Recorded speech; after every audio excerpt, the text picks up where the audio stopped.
This is 6:19 a.m. We are currently at Marina, heading to Imobi, guys. I think my team and I were so excited because it's like a mini adventure, but this is really about work, and we cannot wait to show you what lies ahead.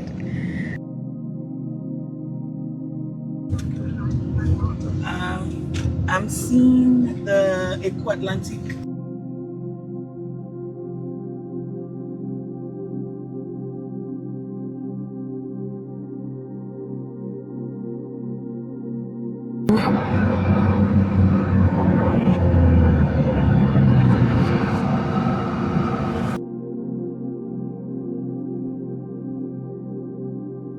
Machinery that we've ordered already, equipment. What's the capacity? We've ordered empty per day. Wow. 100 empty per day, and is cement products. Okay. Cement? Yes. What does that mean? The equipment are made by cement. Oh, cement. Wow. Aside from HDI, there are other factories around here. So there's a paper mill, Imobi paper mill, somewhere on the other side. Okay. On this side is Dangote refinery. Ah, I see. Behind us. The same Dangote refinery in Lagos? Yes. It borders Ogun State? Yes, yes. Wow. If we have the time, we might take you there to see. So on the other side is refinery. On the other side is a lagoon as well. They're not far. You know, this place is close to everything. Close to the seaports, close to the airports too. Perfect. Perfect location. Perfect location. And I'm glad that the soil test and the prototype you've done, has already given you that room to just hit the ground running. Yes, definitely, definitely. We've taken time to put in everything into the demo. You know, the demo is not just about the company, it's about Nigeria. Yes. So we carry the government along. It's demonstrated to the government. It's demonstrated to the government that reviving the textile industry is not just a dream. Yes. It's reality. It can happen. It's not rocket science. It's achievable. So what we've done is we've shown the government and the people that reviving the textile industry is achievable. So the January is going to be somewhere here. Yes. Because I'm seeing that right there, and I'm... Yes, the January, so that's where they started clearing from that side. So we're taking, it's going to be sitting on 2 hectares. The whole of the January? The January is sitting on the 2 hectares. So with the parking lot, delivery bay and everything, the warehouses and all. So it's sitting on 2 hectares. So we want the January to be close to the main road. You know, they're fixing the road as well. Yes. So we want the January to be close to the main road. Then the textile mill behind it, the spinning, weaving and all that will be behind it. What does HDI stand for? House of Dockers Integrated Services. House of Dockers? Yes. So I started as a fashion designer. I figured. I also started as a fashion designer. I figured I was going to ask that question because in a part of me was like, as much as you studied it in school, it must also mean that you've got your hands dirty at some point. I started as a fashion designer. I had 2 stores in VI. And I was in different papers and all that. Even on CNN, my design was in Vogue Italia. So fashion designing led me to this. Same thing for me. Yeah, because of the problem I'm seeing. You know, for me, when people told me that I was doing well as a fashion designer and because I was in different magazines and TV, Ebony Life and all, that didn't define success for me. For you, yes. That was too much on the surface, it didn't go deep for me. So that took me to the quest of how can we get the fashion industry in Nigeria working beyond the hype. Beyond the hype. So that led me to this. Please hold on to that phrase, beyond the hype. Yes, that led me to this. Whenever I'm talking about HDI, I'm actually going to use that phrase because it's obviously beyond the hype. Yeah, that led me to this. Is it possible for us to look at the farm? We're going to go in now. We'll go through here. Do you know us working together? Do you know how we're empowering and creating employment for other countries? just by what we're doing in a fashion industry. Yeah, just by what we're doing. Imagine if we are able, because I know Ethiopia, they've been able to explore textile as a means of livelihood. Yes, I know they've explored it. I know they now, they make their own textiles. Yes. Not just Ethiopia, textiles. not just Ethiopia. Kenya. Kenya, quite a few of them. But you see, what we are creating is even better than what they have in Ethiopia, the textile park, the industrial park. They are not producing their cotton. Right. Bangladesh has the same problem. So we are more in control than they are. So this is more vertically integrated than theirs. So that means they would rely on you for cotton. Before they because they're still importing, but now we're creating the value chain from the very beginning and controlling the entire value chain. So it's you need an army. And we're here to build that army. And then another thing we did is crop rotation.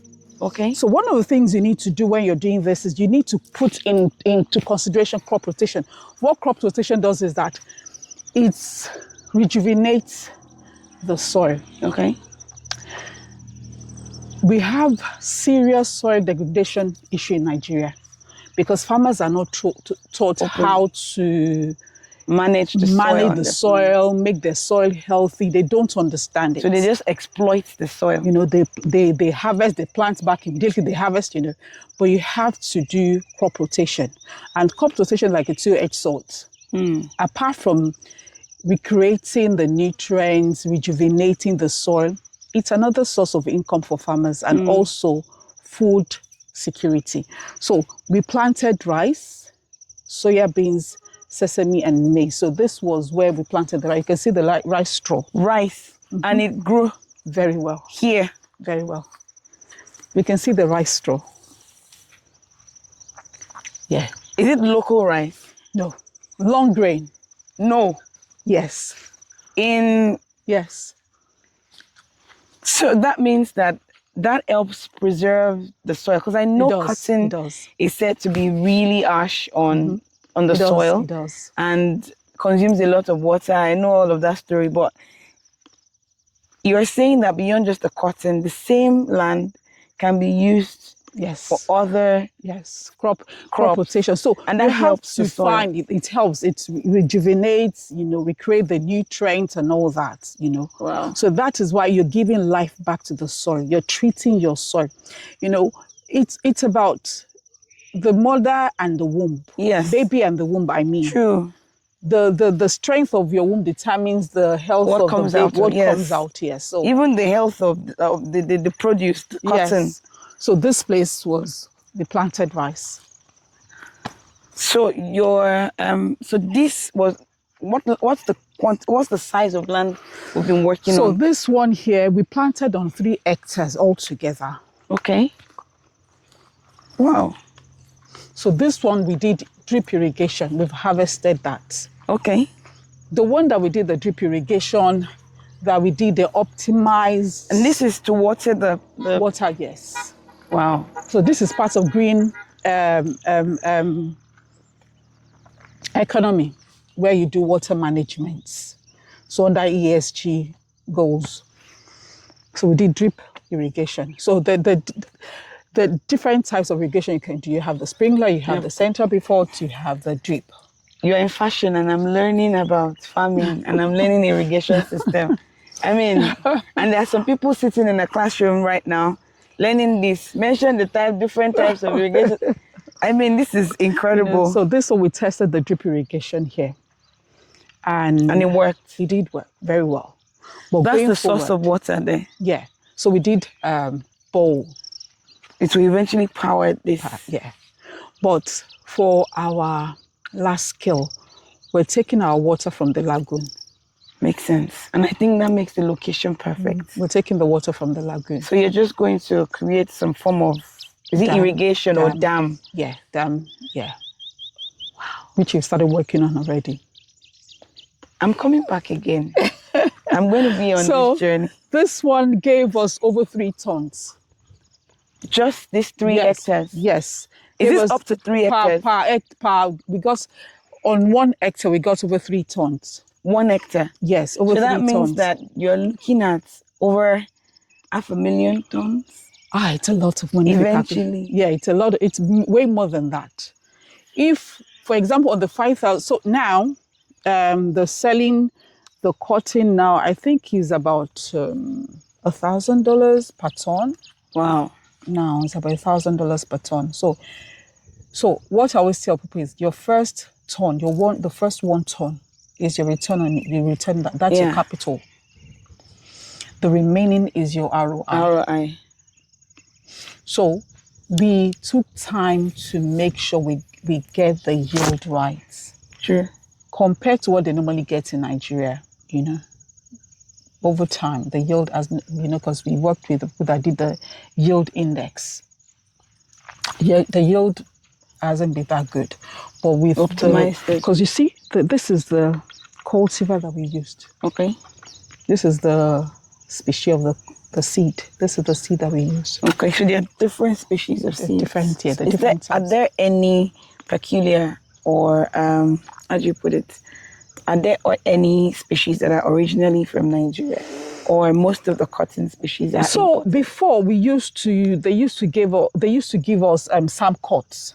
Okay. So on the north, they gave them some cots 9, 10, and 11. Okay.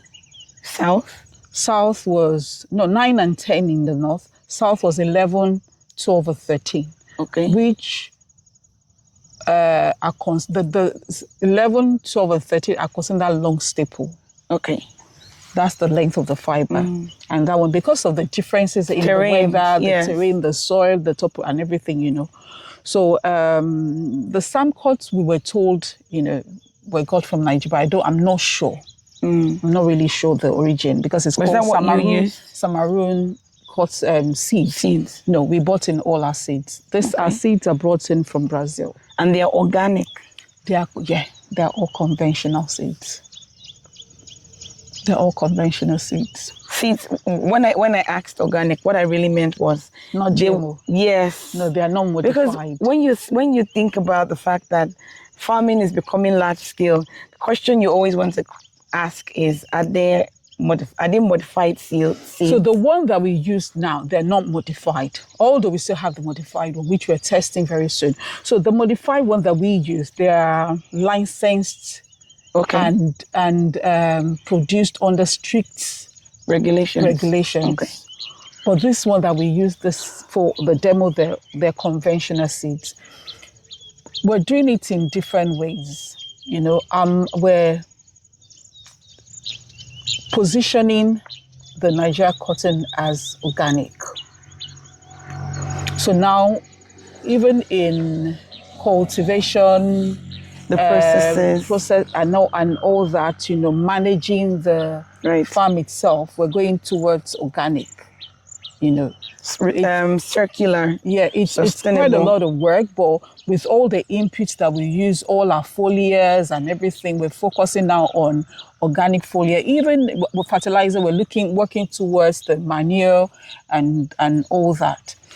Because once you do that, it commands even more premium. Yes. Yeah. And it also puts a higher value on the produce itself. And then that's why traceability and tracking is very important. So if I tell you that what I'm selling to you is organic, and you can do the tracking and you can trace and know everything that we've used. Yes. And then you can also trace the end use of that. Yes. Of that cotton. Yes. So what we're doing is end to end. So, and the standard is end to end as well. So as I said, we did this one with drip irrigation. We got really good yield from this one. Here we planted wheat. Okay. Wheat here. Is there any wheat looking thing here that we can? No, we've harvested everything. Yes. So this one, right? This is a very interesting story. We've not been here for some time because we finished demo. Okay. We just left this one for the minister. We just left it to see to the end. So these ones here were the ones that we induced the stress. Right, and they yielded. Look, these things that you're seeing, they were dead completely. Wow. They were completely gone, dead, that they told us to uproot. Wow. And we started training the farmers. So we use these ones for training. We induced stress, we induced water stress and pest stress. We had colony of, what's it called? Before, if you do this, you see, all the pests coming in like. So what you did was deliberately put the pest here. Yes. So you infested it deliberately to see how it would react. Yes. And then the other one was the pest stress and water stress. So you denied it of water, you starved it of water. Yes. And they still came out this. Yes. Is this a good? Yes. So this is what you would describe as a success. Yes. Because I'm not a farmer, so yes, I'm this is a huge success. Look at the leaves. You can see the leaves coming out now. I mean, these things were gone. Yeah. These things were. So this is regarded as dying. Yes, they were gone completely. So all these things grew back. They had no leaves on them. They had no leaves. Water stress and pest stress. Yes, they had no leaves. I'm even seeing some of the cotton buds. Are we allowed to touch? Yes, you are. We'll take you to where you'll see even more. So the goal for this batch was not necessarily to harvest. It was to try out. Train the farmers. Okay. And test the seeds as well. They told us the seeds are resilient. They have resistance to pests and water and everything. Are there peculiar insects that we would find here? I'm seeing a lot of red ants. You see, red plant. They're different seeds that attacked them. Yeah, see. So this one they come on when they open, when the balls open. When the ball, yeah. So are these ladybirds? These are the red bugs. Red bugs. So you see some. Okay, they're here. Okay. So you see there's some different. You have different pests that attacks them at different stage. You see, when they are still at the early germination. Yeah. When they get to the stage of vegetation and when they get to production. That means for cotton needs a lot of pampering or a lot of attention. The reason why you're even able to see them because we've stopped work. Before you not see anything. Any insect. Wow. Did you see that? And you can still see the flowers. So they're still in the reproductive stage. Meaning that they're still going to bud some more. Yes. They've not come to the end of the reproductive stage. Let me drop this one here. Let me hold it. Yes. They're slightly wet. I think it's the rain. Yeah, it's the rain. So that means that water stress means that they only get the rain if it ever happens. So water stress means that you plant them, this thing about climate changes is real. So you plant them expecting that it will rain and it doesn't rain and you don't have irrigation. So that's when you get the water stress. Nice. So that's when you get the drought. So you hear a lot of farmers say, we had drought and we left the farm. We had the drought and we left the farm. So that's what it means. This is incredible. Good morning. Good day. Been on the road for a long time. Oh yeah. Good morning. Good morning. I'm Damilola. I'm Captain Adi. Nice to meet you, Captain Adi. Yes, retired. Okay. Nice to meet you. Yeah. All right. You can see. So there are different batches. Yeah. All labeled. So they have different characteristics. One has longer fiber than the other.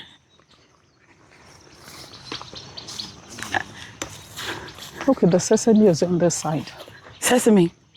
So that was part of the, what's it called? Yeah. Crop rotation. Crop rotation. So we did sesame and we did soya beans. Wow. So that means the farmers get the chance to actually plant beyond just cotton. Oh, yes. Yes. And They're not crop rotation limited. is something you intend to sustain? Yes. Yes. We're even planting coffee this year as well. Wow. So you can see the canopy. As I said, this for us is success. You can see the canopy. You can see them growing back. The leaves forming canopy again. See, this for us is success. That means that, as I told BOI, drought does not mean the end of a farm. It's a challenge, but you can recover from it. I'm so glad to hear that. Yeah. Well done, ma. Wow. So all this place, we've harvested all of them. And this is just the beginning. And you got a ton. I'm just doing the math in my head. We got over 3 tons. So so my next question is, what did you do with the tons? So when you now harvest, you calculate how many tons you get. Did you sell them? For example, for us, this one we didn't sell. So this is the what trial phase. Yeah. Yes. But what normally happens is that because we are processor, right? We process. What we do is we buy from the farmers. Right. So we calculate your tonnage. And you pay them. In Naira terms, I will pay. Then we take to the ginnery and process and turn into lint. Lint is what textile mills then buy. They now take to the textile. And then they knit it together and spin. Yes. And turn into what you're wearing. Yes, so this, I don't know if you know Chekwas. Yes, I do. I was at his textile mill. Name. I was at his textile mill and I actually saw how they turned the yarns into what I'm wearing, actually. It was incredible. Yeah. And he also took us through the entire process. But he said they need you. They need to have the farm. They need the farm to give them the cottons and the yarns. And that's when they can thrive. Yes. Because sourcing is a big deal for them too. So that's the reason why we're doing what we're doing, so that we can supply, So those are the dead ones? No. These ones we've harvested, all these ones. Okay. All these ones have been harvested. These were the dead ones. Like dead. Dead. It looks like this. Yes. These were dead. Wow. They look like, let me see what I can show you. They were gone. No leaves, nothing on them. Dead? So this one is dead now. So these are sesame. Oh. Well, this is what sesame seed plant looks like. Were they harvested? Yes. Wow. These are sesame.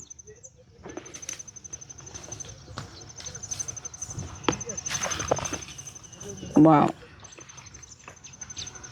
So these are dead as well, but they're dry.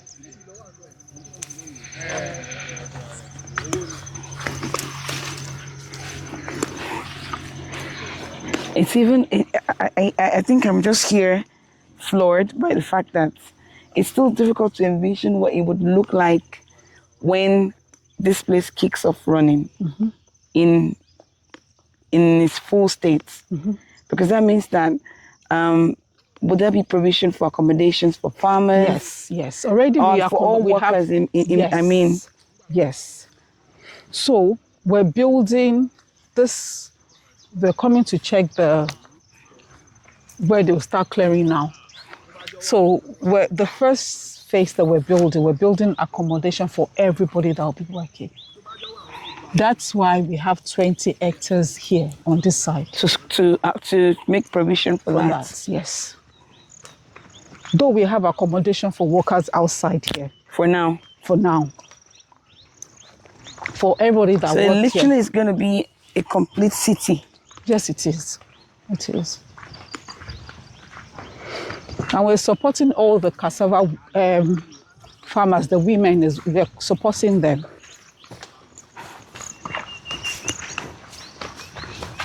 Wow.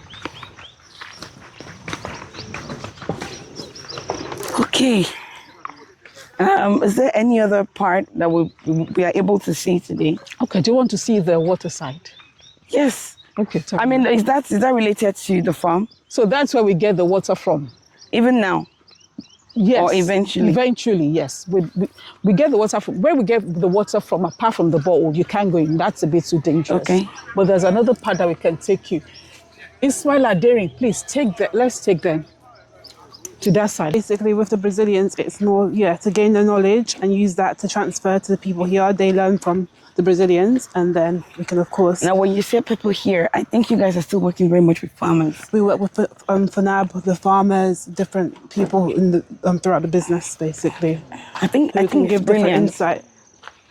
But I think that a lot of more young people with energy, exposure, that can bring a very different point of view to what's going on here. Of course, and then carry it on for years to come. Exactly. I mean, we're not looking at 10 years, we're looking at 100 years. Exactly. So knowledge transfer is like the next big just thing. Also, this, I guess, village has been like this. The land has been here for over 400 years, and nothing like this has ever come across. So this is like an opportunity for the villages as well. To increase from being a village to a whole city. A town, it's a whole city. Yeah. Absolutely. So with this, it means so much more investment, businesses, hospitality, jobs, housing, opportunities. More people might move in as well. Not more people. Yeah. It's going to be a city. Exactly. A city is going to need a mall. A city is going to need a clinic, hospital. It's going to need, name all the things you could possibly restaurants, hotels, think of. Yeah. And now we're all here witnessing what looks like a sparse or a mass space. Eventually it's going to turn into a big opportunity. Yeah. It's amazing. And I'm sure you're here for it. I'm excited. After about 4.5 hours, we finally got to Imobi. Guys, textile garment manufacturing is changing. It requires people like Mrs. Ololade and other textile mills that we've been to revamp this ecosystem. Truth is, they've done a lot of prototyping, product testing, and they're about to start. Dami, I'm witnessing the start of a new journey for our textile and garment ecosystem. If you are in any science field related to agriculture, related to manufacturing, and you have a knack for fashion, I think it's about time for you to start rethinking where you want to play in the entire value chain. Opportunities will begin to emerge a year from now, and we will be working closely with HDI to make sure young creatives have access to these opportunities. But right here at Imobi, this is what you would call a success story after a rigorous stress test. Water stress, pest stress, and yet these plants have proven to be real Nigerians because they've emerged regardless. I'm short of words really, because I'm standing here holding a sample of what has come out of here. Aside from this, they've harvested over 3 tons from this same property, this same farmland. There's a whole vision that has already been mapped out. I'll be sharing more when I'm away from the farm, but for now, let's continue the journey. It was woven. How did they get the fabric to weave? It was farmed. Do you understand? It's an entire journey backward. And someone thinking of a complete value chain model in a city, because you need this amount of space. Honestly, you need it. When I hear young people saying we need a creative city, we don't need a creative city. We need this kind. Creativity doesn't need mass land. Yeah, yes. Do you get what I'm trying to say? Yes. Creativity leverages what is existing. It needs to leverage farming, fiber creation, then fabric, then fashion, then exporting. Like she said earlier, companies like Blisco, companies like Olandis should be exporting safe. Will come here to buy the cotton fabric that they need to make the luxury Ankara. Imagine having let's say 10,000 hectares of. As in, It's too much. This is 20,000 hectares. This is going to be 40. God. That's 60,000. You just have to be exporting, honestly. Until you can sell everything in Nigeria. The local market is going to even consume a lot of it, and we need it. Because automatically, I can decide that I want to be making my own Ankara. Ankara. Yes. That's what it means. That's what it means. I can decide that I want to be making uniforms, and I want to buy directly from the farm. From the farm. Please give me original 100%, whatever grade. You provide the fabrics to me, and then I convert it to what I want. The textile mill we went to, you can see when he said the fabrics are not split. Yeah. That was how he was doing his t-shirt. See it now. This is not split on the side. So it's just. Yes. Wow. And this house is so nice. This one. Oh, it's at least, it gets window, it gets.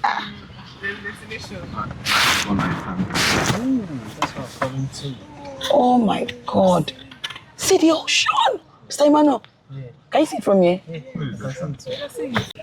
The camera doesn't pick it up the way you see it naturally. So that's the water. Yes. And that's Dangote refinery. I saw that's Yes. you can see it there. So all this place we're turning into cotton cultivation. All of this. All this place, yes. How are you going to start? Well, we're working with the government. So we'll start clearing by ourselves bit by bit, So as you're clearing, you're planting. We're clearing, we're planting. The whole idea is to turn the place into an industrial park. Yes. For textile, right? Is the free trade zone anywhere close? We are actually working on getting that status. Yes. We started working on getting that status. This project deserves that. Is there electricity in this area? No, so we've bought a 500 kVA.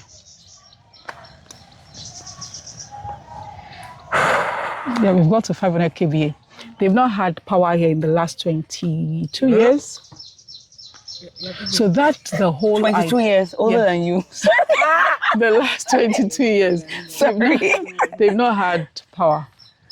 So that's the beauty of development and the effect on community. Yes, absolutely. So it has a lot of branches to it. A lot. The benefits cut across different. I didn't think that we still land. had this kind of land. Yes, we do. Well done, ma. This is a huge project. It is. So we're building gradually. So we're clearing bit by bit just to open up to see what we have. Like we started doing that everywhere. So that shows to us and our people that you're still coming here, you're still coming here, you're still coming here. So anytime we do like this, we open it up, we can see what we have. Nothing is unachievable. Nothing, actually. I'm seeing the water and I'm intrigued. Okay, so the water separates the refinery from this end. Okay, I see that. And Ekpe town is somewhere, that's Ekpe town over there as well. So that means it's just road. It's just that is road. the Wala. It's just road. It's just road. Do you plan to connect? We plan to connect. So we're speaking to the government. We had good conversation with the minister when he came. And we showed him the potential and the opportunity to the community, to Nigeria economy at large. So we plan to connect. You can imagine where you connect, it will open up this place. It's a huge and Nigerians market. know how to migrate. Mm-hmm. It will open up this place. The textile industry commands a lot of what's it called? Traction. There's a lot of traffic. Human traffic in different areas. The ecosystem is massive. So there are too many other industries that would then begin to. The ecosystem is massive. And Feed you see, from when it. you do that, you will see even the international community coming in to looking. start building Yes, their own absolutely. factories and all that in here. Because I know there are a lot of fabrics done in Togo, in Benin Republic, in Ivory Coast, and I don't see that happening here yet. The economy just seems too crude. They're not seeing anything to encourage them to even come in. So I think this, regardless of how long it would take to get to this place, because at the back of my mind, I'm just wondering how long it would take, but we're here for you, man. We're here to watch the success. Amen. And we'll be rooting. Amen. We'll be rooting for HDI. And we are going to keep developing talents and people and educating people so that the young people can leave social media. Yes. I agree with you. We need to take them off social media. We need to take them off social media and show them, real life progress beyond the hype. I'm taking a program in Milan right now, and having studied a lot of their history on how they had to develop towns and communities, they literally created clusters in communities, in cities and provinces. This is what that's going to look like. Yes, we're taking our cue from that. Because that's the future for us here. Yeah, we're taking our cue from here. It doesn't take, for example, now, the factory is going to be ready in 6 months because we're doing fabricated. Right, so they are just going to install. Yes, they're just going to install.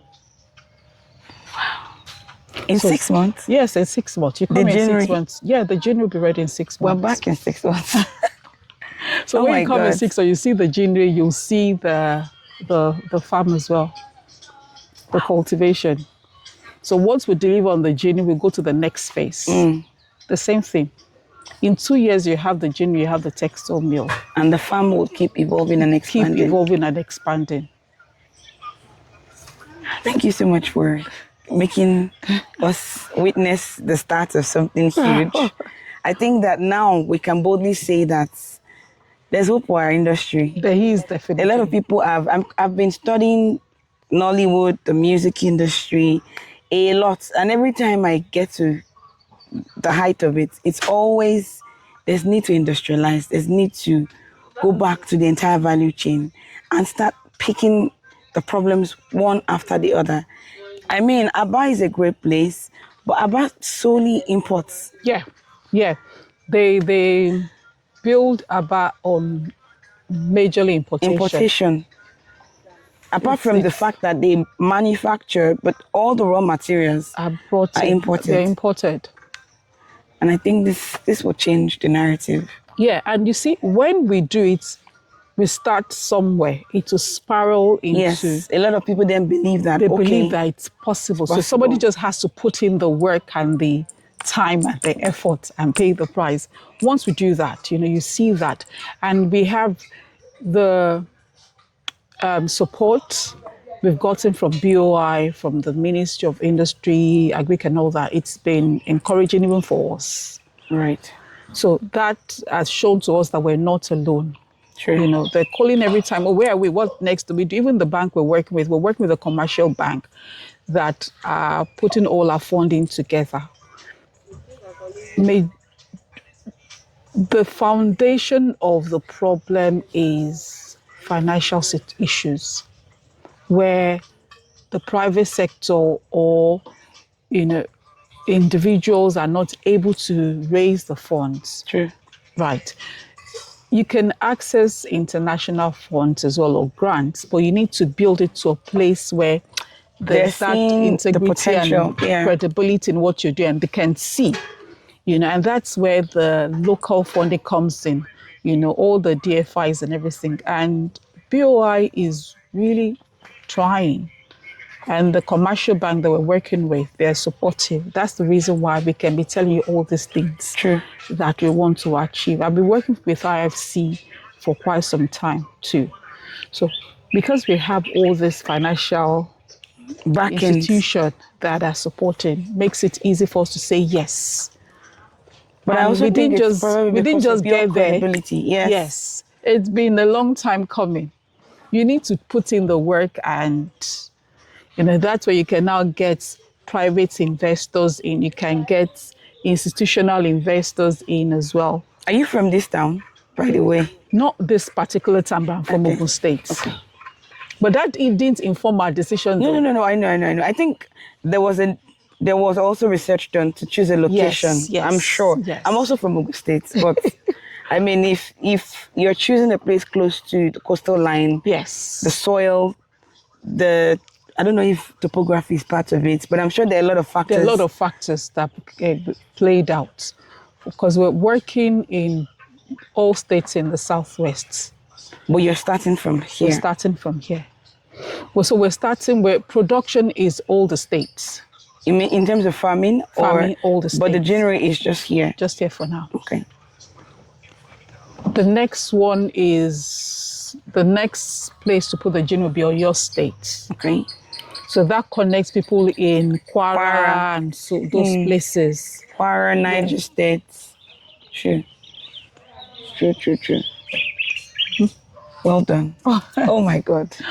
I'm excited because I think I've seen things start from scratch and they've become huge success. And I'm looking forward to seeing this as well. Thank you. And we're here to help with training, support with training, people development, sensitization.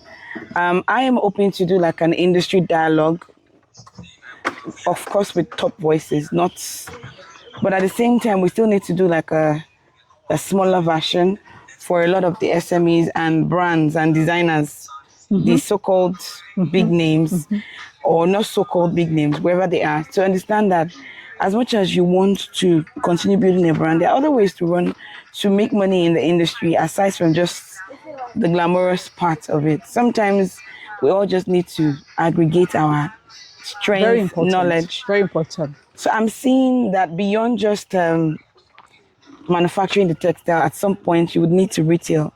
At some point yes, you would need we've to... actually have that structure already, and when by next year we start producing the first Ankara lace and all. I'm a bit concerned the way you're putting time frames, and I'm wondering, Yes. will this be achieved? Definitely.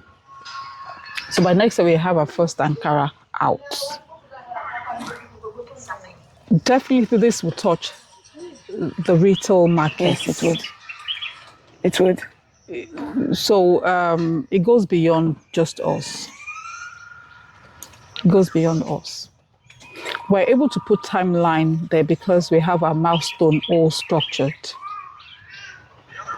based on the fund availability that we're working with. And the support. And the support that we have. So we have all our milestone. You know that from the farm to your wardrobe is 8 months.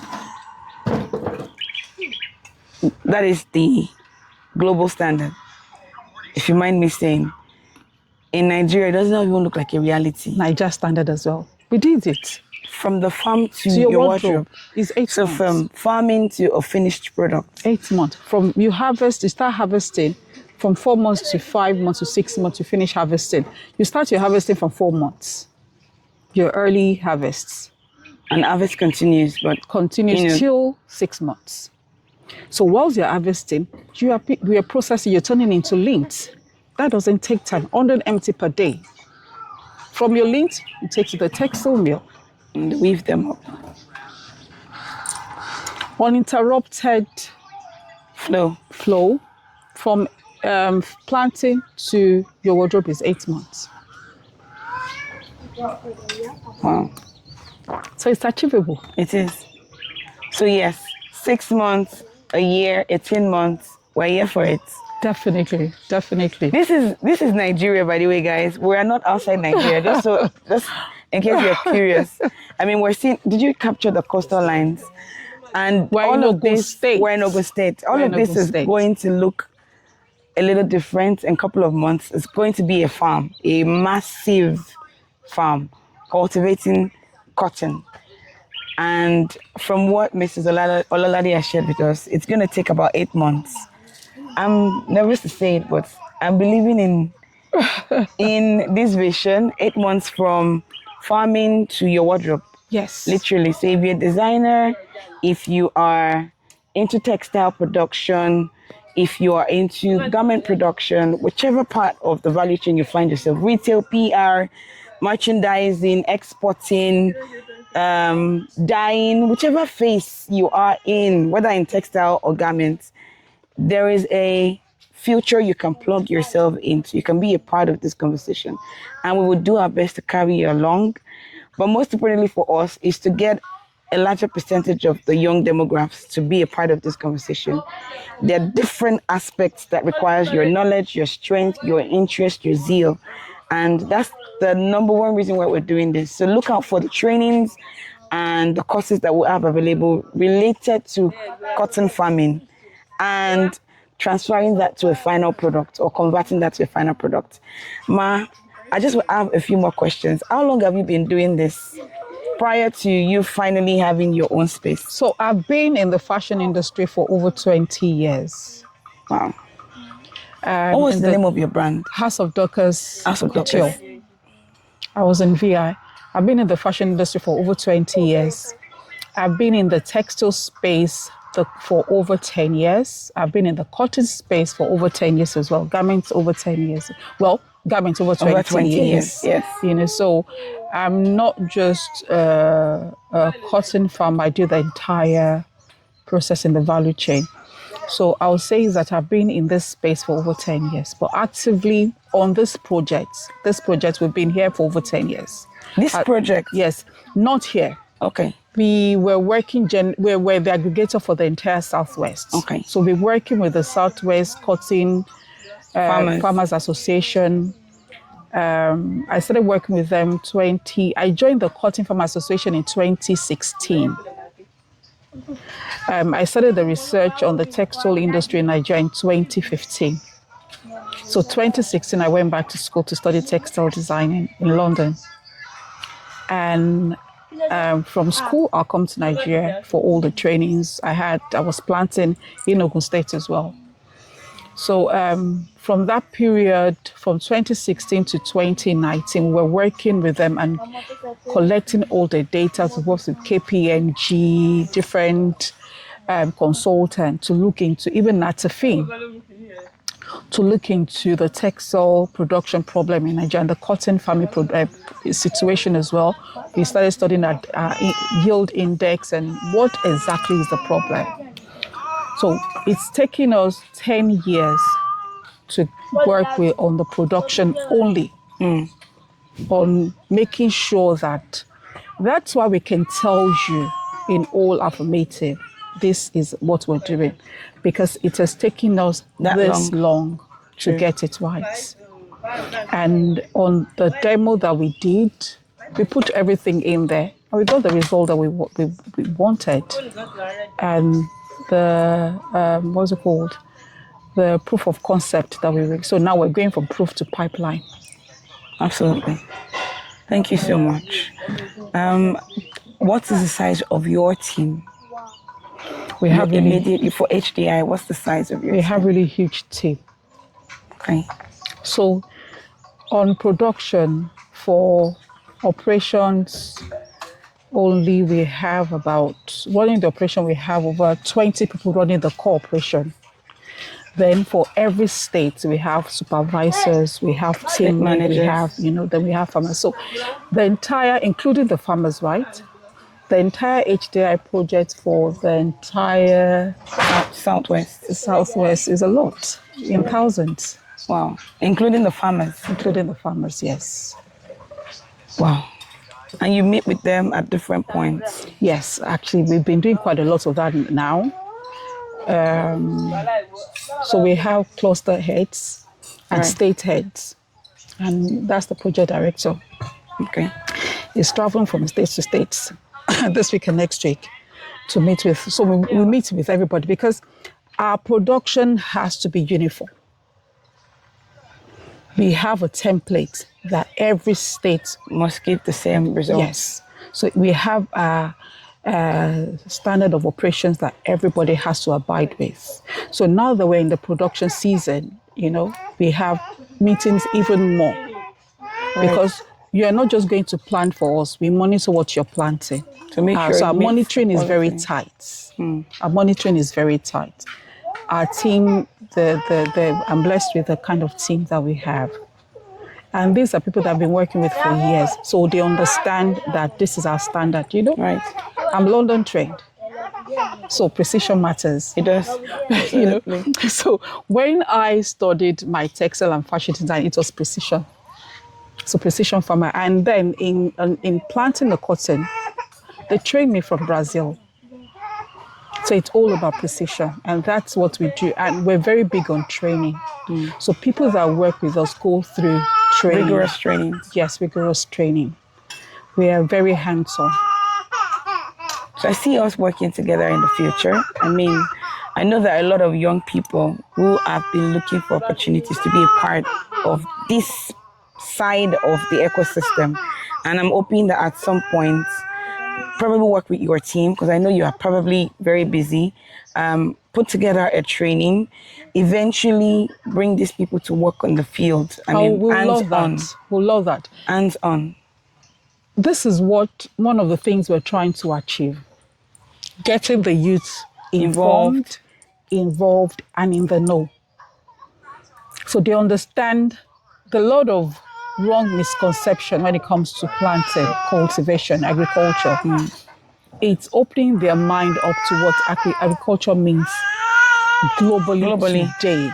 Currently, what is happening in that space, what agribusiness is all about.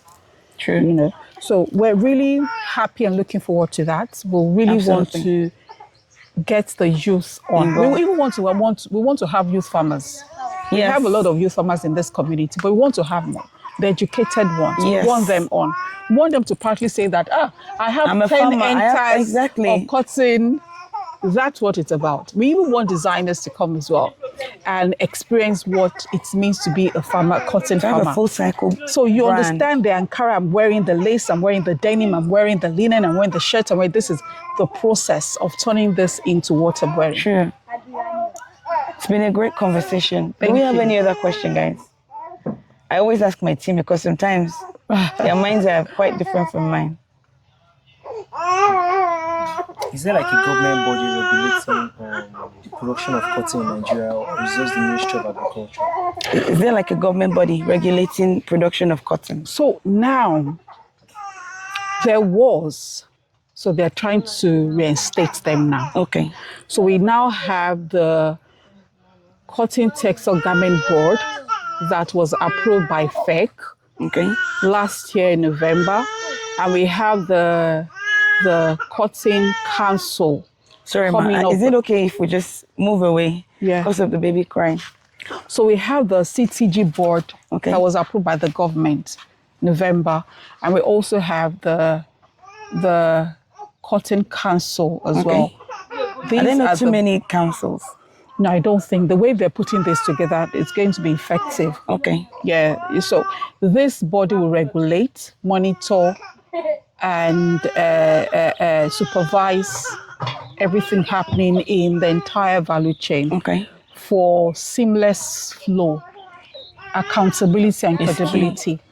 Accountability matters a lot. It's one of the problems that we've had in this sector that actually affected the sector. So with this body now, they will have that checks and balances for accountability, transparency, credibility, funding, making sure that money goes to the right people, not money going into the wrong hands. And also data.